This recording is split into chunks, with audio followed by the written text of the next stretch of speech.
Daisy वो चिट्ठी लेकर पढ़ने लगती है। चिट्ठी पढ़कर डेजी की आंखें हैरत से फटी रह गई थी। उस एक पल में मानो डेजी की सारी दुनिया उजड़ गई थी।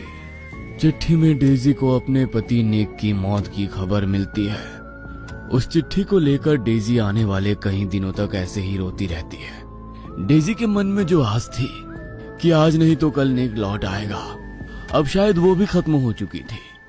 और उसके बाद डेजी की मानसिक हालत इस तरह खराब हो जाती है कि वो अपने सुध बुध ही खो देती है। डेजी को अक्सर घर के अंदर से किसी की चीखों की डरावनी आवाजें सुनाई देती, जिसके कारण उसे अब रातों को नींद आनी बंद हो गई थी।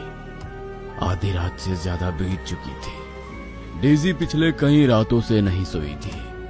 वो अपने कमरे में बैठी पेंसिल से दीवार पर कुछ अजीब सी ड्राइंग बना रही थी कि एक बार फिर से उसका बच्चा रोना शुरू कर देता है। डेजी पहले तो काफी देर तक बेबी के रोने की आवाज सुनती रहती है और फिर जाकर दीवार पर लगी अपनी शादी की तस्वीर को जमीन में पटक कर तोड़ देती है और जोर जोर से चीखने लगती है, जिसे सुनकर बच्चा बुरी तरह से चिल्लाकर रोने लगता है। डेजी के ऊपर मानो आज शैतान सवार हो चुका था। वो कांच का एक टुकड़ा लेकर अपने बच्चे के नजदीक जाती है और उससे बच्चे को लहूलुहान कर देती है। कुछ ही देर में ज्यादा खून बह जाने के कारण बच्चे की मौत हो जाती है। अपने बच्चे को ऐसी हालत में देखकर डेजी पागलों की तरह हंसने लगती है।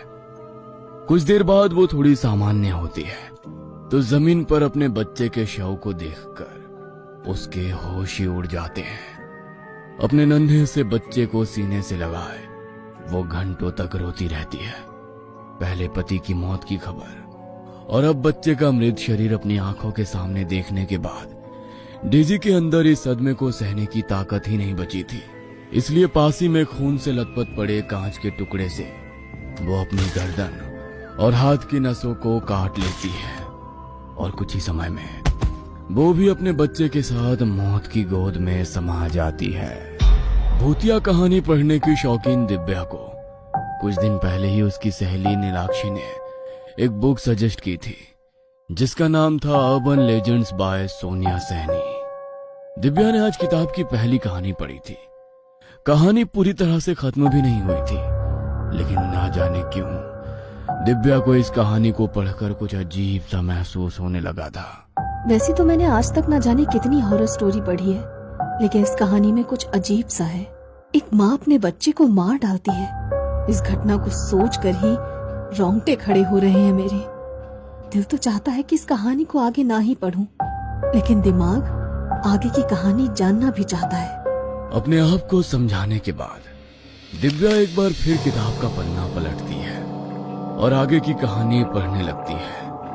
कई दिनों तक डेजी और बेबी ब्लू की बॉडी इस मकान में पड़ी रहती है और जब मकान से दुर्गंध आने लगती है तब जाकर आसपास के लोगों को पता चलता है कि इस मकान में रहने वाला परिवार पूरी तरह से खत्म हो गया है। परिवार का ऐसा हश्र देखकर आसपास के लोग इस जगह को शापित मानने लगे थे। तकरीबन 20 साल गुजर गए थे, कोई भी उस मकान में रहने नहीं आया था। फिर एक दिन तकरीबन 20 साल के बाद डेजी का दूर का कोई रिश्तेदार उनके मकान पर दावेदारी करने के लिए वहां आता है। जिस समय समर वहां पर पहुंचा दिन ढलने लगा था। बरसों से कोई इस मकान में आया नहीं था, इसलिए घर एक खंडहर की तरह दिखाई देने लगा था। जैसे ही समर कमरे में जाता है उसे आराम कुर्सी के हिलने की आवाज सुनाई देती है। समर थोड़ा घबरा जाता है और टॉर्च ऑन कर लेता है। सामने चेयर पर कोई भी नजर नहीं आ रहा था, फिर भी कुर्सी लगातार हिल रही थी। तभी अचानक समर को घर के आंगन से किसी औरत के जोर जोर से हंसने की आवाज सुनाई देने लगती है। समर दौड़कर आंगन में पहुंचता है तो आंगन में भी उसे कोई नजर नहीं आता।